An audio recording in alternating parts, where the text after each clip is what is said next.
အားလုံးပဲမင်္ဂလာပါခင်ဗျကျွန်တော်တို့ BNBS ကနေကြိုဆိုပါရစေဒီနေ့မှာတော့ကျွန်တော်တို့ web design သင်ခန်းစာရဲ့သင်ခန်းစာ web design part 2ပေါ့နော်သင်ခန်းစာရဲ့သင်ခန်းစာအပိုင်း7နဲ့ jQuery how to use jQuery ဆိုတဲ့အကြောင်းကိုရှင်းပြမယ်ဒီသင်ခန်းစာမှာ jQuery ကိုဘယ်လိုသုံးရမလဲဆိုတော့ကျွန်တော်ပြောပြသွားမယ်ပြီးခဲ့တဲ့သင်ခန်းစာမှာကျွန်တော်တို့ jQuery library ကိုကျွန်တော် project file မှာချိန်ပြီးသွားပြီချိန်ပြီးသွားပြီပေါ့နော်အခုကျွန်တော်တို့ jQuery ကိုကျွန်တော်စရေးတော့မယ်jQuery ကိုကျွန်တော်စရေးတော့မယ်ဆိုလို့ရှိရင်ဆိုတော့ jQuery ကိုကျွန်တော်တို့ကဗမာရေးလဲဆိုလို့ရှိရင်ဆိုတော့ကျွန်တော်တို့ရဲ့ဒီ project ပေါ့နော်ကျွန်တော်တို့ project မှာဆိုတော့ jQuery ကိုကျွန်တော် script.js မှာကျွန်တော်တို့ရေးရအဲ့တော့ဒီ script.js ကိုလည်း jQuery ကိုမှာကျွန်တော်ချိန်ထားဖို့လိုတယ် okay ကျွန်တော်တို့ချိန်ထားပြီးသွားပြီနော်အဲ့တော့ဒီကျွန်တော်ရေးထားပြီးသား code တွေကျွန်တော်ဖြတ်လိုက်မယ်အဲ့တော့ jQuery ကိုစရေးတော့မယ်ဆိုလို့ရှိရင်ကျွန်တော်တို့ဘယ်ကနေအရင်စလဲဆိုလို့ရှိရင်ဘယ်ကနေအရင်စလဲဆိုလို့ရှိရင်ကျွန်တော်တို့က $sign ဆိုပြီးတော့ကျွန်တော်တို့အရင်စတယ်ဘာရေ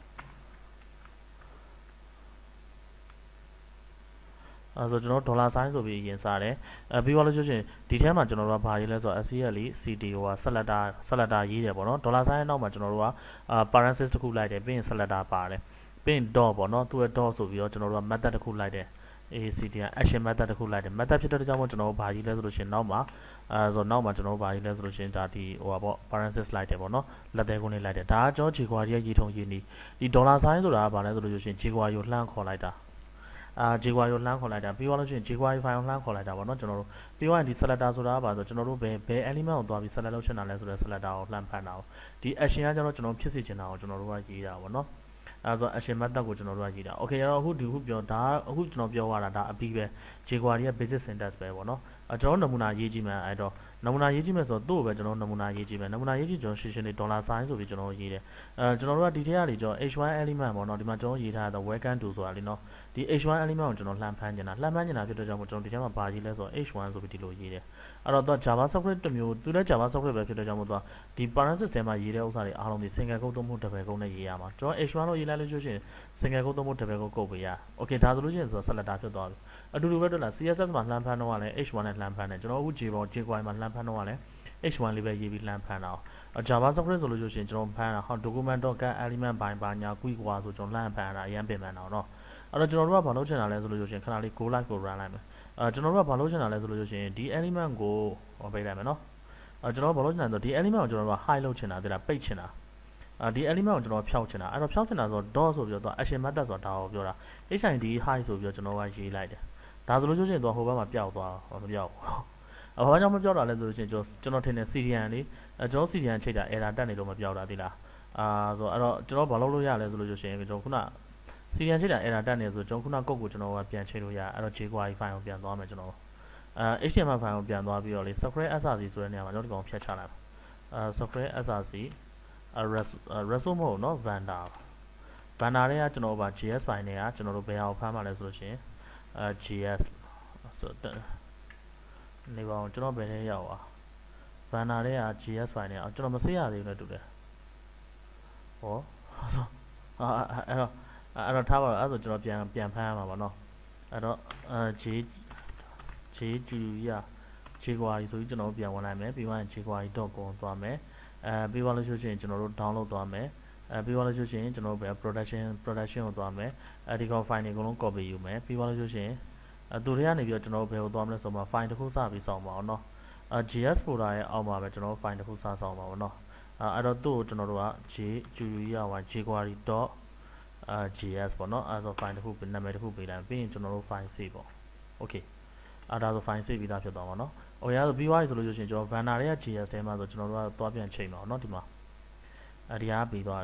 းပြန်ချိန်မယ်ကျွန်တော် src ထဲမှာဒီ vendor တွေက JS တွေက jQuery.js ပေါ့အဲ့ဆိုသူလုံးလုံးလာကြည့်ရအောင်ဆိုတော့ကျွန်တော်တို့ဆိုဒီအပေါ်ကောင်ဒီကောင်မလို့ဆိုဒီကောင်ဖြတ်ရမှာเนาะဆိုကျွန်တော်တို့ဒီမှာ$sign ပေါ့เนาะဆိုလို့ရှိရင်တော့ဘာဖြစ်သွားလဲဆိုတော့ပြတ်သွားတယ်တွေ့လားเนาะကျွန်တော်ခုနဆိုလို့ရှိရင်ခုန CDN လည်းလုံးလုံးမလားမသိဘူးเนาะကျွန်တော်ခုနမေ့သွားတဲ့$sign တစ်ခုမဖြတ်ရသေးเนาะအပေါ်ကအကြောင်းမဖြတ်လို့ထားပါတော့ဆိုပြောချင်တာပါဆိုဒီမှာတို့လားကျွန်တော် hide ဖြစ်သွားတယ်တွေ့လား h1 element ပေါ့เนาะ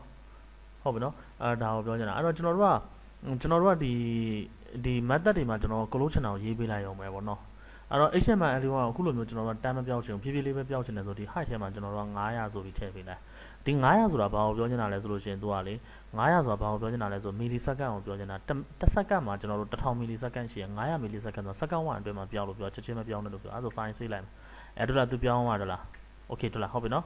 အဲ့လိုမျိုးပြောင်းတာပေါ့နော်ဒါ ms ကိုပြောတာဟုတ်ပြီနောက်ထပ် action တစ်ခုကိုထပ်သုံးနေတယ်ဆိုလို့ရှိရင်အဲ့ action method ကနောက်မှာပဲနောက်ထပ် action တစ်ခုထပ်သုံး dot ဆိုပြီးဒီတစ်ခါပြန်ဖော်နေတာသလား show show ဆိုပြီးကျွန်တော်ရေးမယ်ဆိုတို့လည်းကျွန်တော်900လို့ပေးလိုက်မယ်အဲ့ဆိုဒီလိုဖြစ်ပြန်နေတယ်ပြန်ပေါ်လာတယ်တွေ့လားဟုတ်ပြီနော်ပြန် file ပြန်စေးကြည့်မယ်ပြန်နေတယ်ပြန်ပေါ်လာတယ်တွေ့လားဟုတ်ပြီနော်ဒါကဘာလဲဆိုလို့ရှိရင် show high animation ပေါ့နော်ကျွန်တော်ပြောချင်တာပါဆို jQuery ကိုသုံးပြီး feature တွေကိုအလွယ်တကူပြောင်းလို့ရရဆိုတော့ပြောချင်တာလေးနော် show high လိုမျိုးပဲနောက်တာတွေလည်းရှိတယ်ဆိုတော့နောက်ထပ်တစ်ခုကကြောက်ပါ slide up to slide down လို့ဆိုတော့ slid slide ဆို UBS slide up ဆိုတာရှိရပြီးသွားလို့ရှိရင်သူကslid slide DOW and down ဆိုပြီး slide down ဆိုပြီးရှိတယ်လားဒီလိုပြအောင်ဒါ slide down ဆိုဒီလိုပြအောင်နော်အဲ့တော့ဒါပြောချင်တာပါဆိုအခုပြောသွားတာဘာလဲဆိုလို့ရှိရင်ကျွန်တော် HTML element တွေကိုဒီ jQuery ကနေပြီးတော့ဘယ်လိုလှမ်းပြီးဖမ်းလဲဆိုတဲ့အကြောင်းပြောပြတာပြီးသွားရင် action တွေဘယ်လိုရေးလဲဆိုတဲ့အကြောင်းပြောပြတာပေါ့နော် okay အဲ့တော့ကျွန်တော်တို့ ID ဘယ်လိုဖမ်းလဲဆိုတဲ့ဥစ္စာကိုကြည့်အောင်အဲ့ဆိုကျွန်တော်တို့ဒီဥစ္စာကိုသွားကြည့်လိုက်မယ်နော်ဆိုကျွန်တော်ဒီကုတ်ကိုသွားကြည့်လိုက်မယ်ဆိုလို့ရှိရင်ကျွန်တော်တို့ဒီဘက်မှာ class တွေပေးထားပြီးတဲ့ content နဲ့နော်ထားပါတော့ကျွန်တော်တို့ကဆိုအဲ့တော့ကျွန်တော်တို့ကနောက်ထပ်ဒီပေါ်မှာနောက်ထပ် paragraph တစ်ခုထပ်ပြီးတည်ဆောက်လိုက်မယ် p ဆိုပြီးတော့လေနော်သူ့ကိုကျွန်တော်တို့က id တစ်ခုပေးလိုက်မယ် id ဆိုပြီးတော့ main ဆိုပြီးတော့ပေးလိုက်မယ်ပြီးရင်သူ့မှာဒီမှာ lor ကြီးက loran ဆိုပြီးတော့လေနော်တက်ခုံလိုက်မယ် okay ဒါဆိုလို့ရှိရင် paragraph တစ်ခုရပြီပေါ့နော်ဆိုလိုတာကလေဒီကျွန်တော်ဒီ id ရေးလိုက်တဲ့ဥစ္စာကိုလှမ်းဖမ်းပါအောင်အဲ့တော့ကျွန်တော်ဘယ်လိုလှမ်းဖမ်းလဲဆိုလို့ရှိရင်$sign ဆိုပြီးတော့ကျွန်တော်ပဲသူ့နောက်မှာ select တာဒီက id ဖြစ်တဲ့ကြောင့်ကျွန်တော် hat sign နဲ့ဖမ်းတယ် main ပေါ့ဗျာနော်အဲ့တော့ main ဆိုပြီးတော့ dot ဆိုပြီးတော့ကျွန်တော်ဆက်ရေးတယ်ဒီလားအဲ့တော့ dot ဆိုပြီးတော့ကျွန်တော်ဆက်ရေးတယ် css လိုမျိုးပဲတွေ့လားနော် hat sign နဲ့လမ်းဖမ်းတယ်ဒီတစ်ခါတော့ကျွန်တော်တို့ကသူ့အလှဆင်ကျင်တာဒီလားဒီ paragraph ကိုအလှဆင်ကျင်တာဖြစ်တဲ့ကြောင့်ကျွန်တော် css နဲ့ရေးမှာအဲ့တော့ကျွန်တော်က css ဆိုပြီးရေးလိုက်တယ်ရေးပြီးလို့ဆိုရင် css နဲ့ရေးရဖြစ်တဲ့ကြောင့်သူကတုံခွင်းလေးတွေနဲ့ရေးရတယ် curly bracket ပေါ့ဒီ curly bracket ထဲမှာမိတ်ဆွေတို့ရေးခြင်းနဲ့ property တို့ဘာလို့ရေးရကျွန်တော်ဘာရေးမလဲဆို col လို့က color ဆိုပြီးကျွန်တော်ရေးပါလဲဆို id wrap ပေါ့အဲ့တော့အဲ့မှာ color wrap ဖြစ်သွားတာတွေ့လားကျွန်တော်ပြောချင်တာကဘာလဲဆိုတော့ property နဲ့သူကဒီဟိုဟာဖြစ်သွားတော့လားဒီမှာ css မှာကြောက်လေ property နဲ့ဟိုစား css property နဲ့ value ဆိုတာအတူတူပဲလေနော်အဲ့ဆို css မှာကြောက်တပယ်ကို semi comma ကုတ်တယ်ဒီမှာကြောက် comma ပဲကုတ်တယ်တွေ့လားနော်ဒါလေးကိုသိစေချင်တာတဲ့လားနော်အော်ဆို CSS မှာကြောက်တခါလဲ wrap ဆိုပြီးဒီမှာကြောက်ပါဆိုတပယ်ကုတ်ထဲမှာထည့်ရဒါဆိုဘာဆို JavaScript ဘက်ကိုရောက်သွားနောက်တစ်ခုကကြောက်နှလုံးတွဲတွေပေါ့ဥပမာ f1d font ဆိုပြီးတော့လေးပေးရကျွန်တော်တို့ကဘာလဲပေးလဲဆို f1d font size size ပေါ့ဒီလိုရေးရဒါ CSS မှာရေးရဆို JavaScript မှာကြောက်အဲ့လိုရေးလို့မရအောင် size size ဆိုပြီးတော့တွဲပြီးရေးရဒုတိယမြောက်စလုံးကိုကျွန်တော်တို့ကအကြီးပေးတယ်အဲ့ဒီဥစ္စာကိုကျွန်တော်တို့ကဘာလို့လဲဆိုဒီပေါ့နော် JavaScript ကဒီ programming ရဲ့ font နာမည်ပေးတဲ့ဟို font chemical notation လို့ command notation လို့ခေါ်တာပေါ့နော် font နဲ့နာမည်ပေးတဲ့စနစ်ပေါ့နော်အဲ့စနစ်ကကြောင့်ကျွန်တော်တို့ဗာလဲဆိုတော့ကျွန်တော် JavaScript basic မှာအဲအကြောင်းတွေရှင်းပြထားတယ်မိတ်ဆွေတို့ဒီသင်တန်းပြီးသွားလို့ရှိရင် JavaScript basic ကိုပြောင်းတက်ပေါ့နော်ပြောင်းတက်ပြီးသွားလို့ရှိရင်ကျွန်တော်တို့ဒီမှာဆက်လေးလာပေါ့နော်ဆိုကြပါစို့ပြီးသွားလို့ရှိရင်ကျွန်တော်ဒီမှာ25ဆိုပြီးကျွန်တော်ရေးလိုက်တယ်အဲ့ဒါဆိုတော့ဘာဖြစ်သွားလဲဆိုစလုံးကြီးသွားပြီတွေ့လား very good ဟုတ်ပြီနော် CSS ကိုကျွန်တော်အဲ့လိုမျိုးရေးရကြိုက်တဲ့ CSS ထည့်ပေါ့နော်အဲ့တော့ CSS တွေအတွက်လည်းကျွန်တော်တို့ဗာလဲဆိုလို့ရှိရင် dot notation နဲ့ပဲလုပ်တာပေါ့နော်ဒါကိုကျွန်တော် interactive အပိုင်းကိုကျွန်တော်ဆက်ကြည့်အောင်ဆိုတော့ကျွန်တော်ဒီ h1 element ကိုနှိပ်လိုက်လို့ဆိုရှင်အခုဒီ CSD ပေါ့ဒီအခုဒီပြောင်းနေတဲ့ဒီစာသားတွေကအခုချက်ချင်းမပြောင်းအောင်ပေါ့နော် h1 element ကိုနှိပ်မှပြောင်းမှာပေါ့ထားပါတော့အဲ့လို interactive ကိုကျွန်တော်တို့လုပ်ချင်တာပေါ့အဲ့ဒါဆိုလို့ဆိုရှင်လွယ်လွယ်လေးပြသေးလားအဲ့ဆိုကျွန်တော်ထားပါတော့ဒီကောင်ဒီဘောကောင်ဖြတ်လိုက်တော့မှာ$sign ဆိုပြီးတော့ကျွန်တော်ပေးလိုက်မယ်ပြီးရင် h1 ဆိုပြီးဖမ်းမယ်ပြီးရင် dot ဆိုပြီးဖမ်းမယ်ပြီးရင် cli ပြီးရင်ကျွန်တော်ဘာဖမ်းမလဲဆိုတော့ click နဲ့ပြောင်းပါဆို cli ck click ဆိုပြီးတော့ဒါကိုပေးတယ်ပြီးရင်သူ့နောက်မှာ function လိုက်တယ် function ဒီ javascript function anonymous function နာမည်မပေးဘူးဗျာနော် javascript function ပေါ့သူ့ထဲမှာကျွန်တော်တို့ကသူ့ဒီ function ထဲမှာဘာဖြစ်ချင်တာလဲဆိုတော့ကျွန်တော်ကရေးတယ် function ထဲမှာဖြစ်ချင်တာပါဆိုဒီ h1 ကို click နှိပ်လိုက်ရင်ဒီကောင်လေးကိုပြတ်စေဒီကောင်လေးဒီလိုပေါ်စေချင်တာပုံမှန်ဆုံးပေါ်စေချင်အောင်အဲ့ဆိုကျွန်တော်ဒီမှာရေးပြီးသားရှိရတော့လားဒီ code တွေကိုကူးပြီးတော့ဒီထည့်လိုက်အောင်မယ်နော်ဒါဆိုလို့ရှိရင်တော့ပုံမှန်တိုင်းဖြစ်သွားပြီဟုတ်ပြီ h1 ကို click နှိပ်လိုက်တဲ့အခါမှာပြန်ဖြစ်သွားတော့လား very good ပဲနော်ဟုတ်ပြီနော်ဒါကဘာလဲဆိုလို့ရှိရင် click event ဒီ click event လိုမျိုးတခြား event တွေလည်းအများကြီးရှိတယ်ဥပမာ on mouse တို့ on mouse over တို့ဘာတို့ညာတို့ပေါ့နော်အများကြီးရှိရအဲ့တော့ဟုတ်ပြီကျွန်တော်တို့ဒီ online မှာရှာကြည့်လိုက်ပါ mouse နဲ့ပတ်သက်တဲ့ event တွေပြီးရင်ဟိုပါလေဒီ keyboard နဲ့ပတ်သက်တဲ့ event တွေအများကြီးရှိပါတယ်နောက်တစ်ခုကဒီ jQuery ရဲ့အရေးကြီးဆုံး method ဗျဒီ method နှစ်ခုကိုကျွန်တော်ပြောပြမယ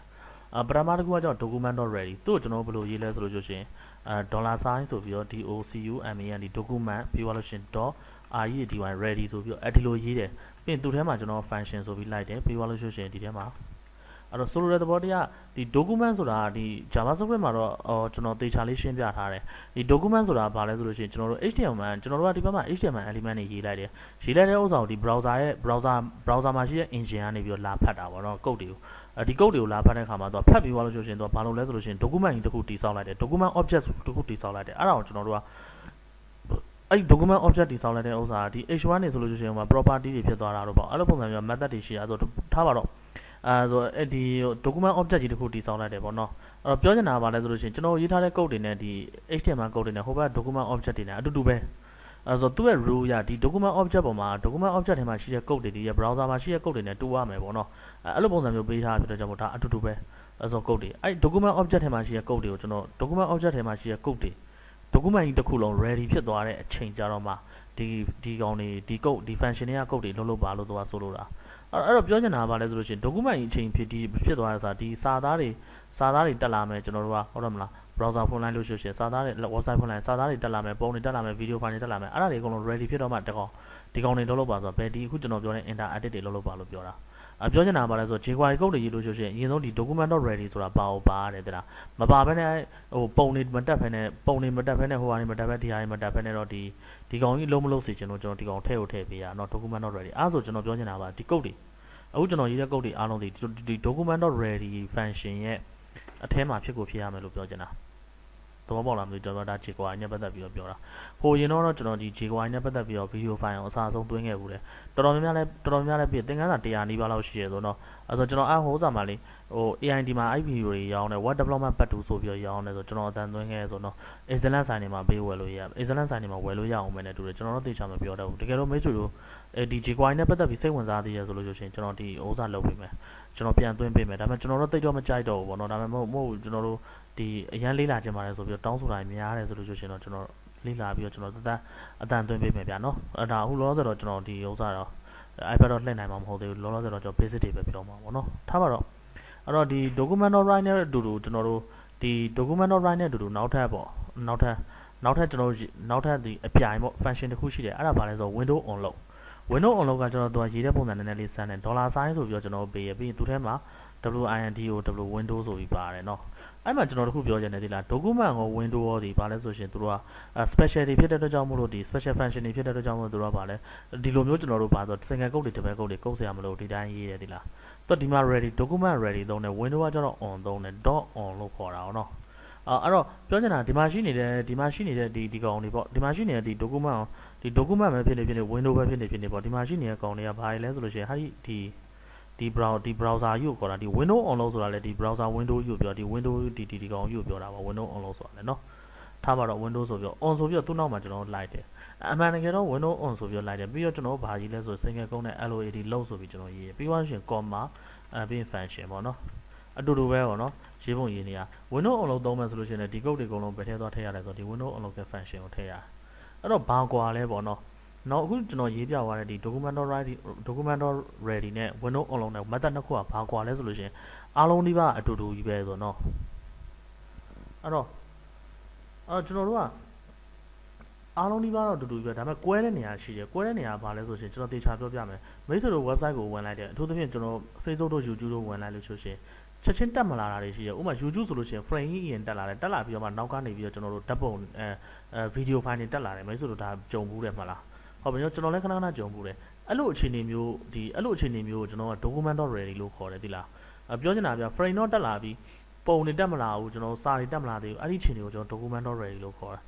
အဲ့တော့ window.on လို့ကကျွန်တော် fully graphic ဘယ်အချိန်မှအလုပ်လုပ်လဲဆိုလို့ရှိရင်ပုံတွေရောစာတွေရော video တွေရောအားလုံးတက်လာပြီဆိုတဲ့အချိန်ကြတော့မှဒါဟိုဘယ်လိုခေါ်မလဲ window on လို့ကအလုပ်လုပ်တာဒါဆိုလို့ရှိရင်သဘောပေါက်ပြီလို့ထင်တယ်ဗောနော်jQuery နဲ့ပတ်သက်ပြီးတော်ပြီဒီလောက်ပဲအဲ့ဆိုကျွန်တော်တို့